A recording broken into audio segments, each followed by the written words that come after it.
બધાને જય ગૌ માતા, જય શ્રી રામ। આજે અમારી બાજુમાં એક બારડા ગામ છે અને ત્યાંથી એક રેસ્ક્યુ ફોન આવ્યો છે।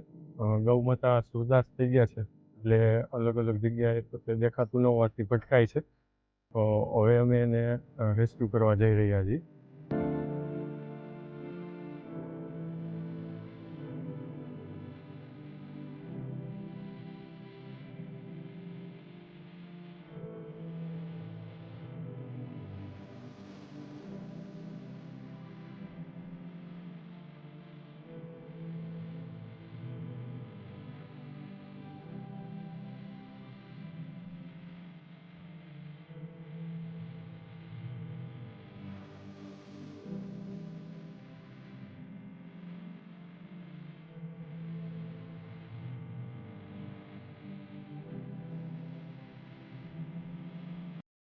આજ બસ એટલું જ, મળીએ નેક્સ્ટ વિડીયોમાં।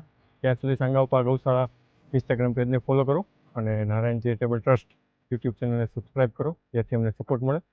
ત્યાં સુધી બધાને જય ગૌ માતા, જય શ્રી રામ।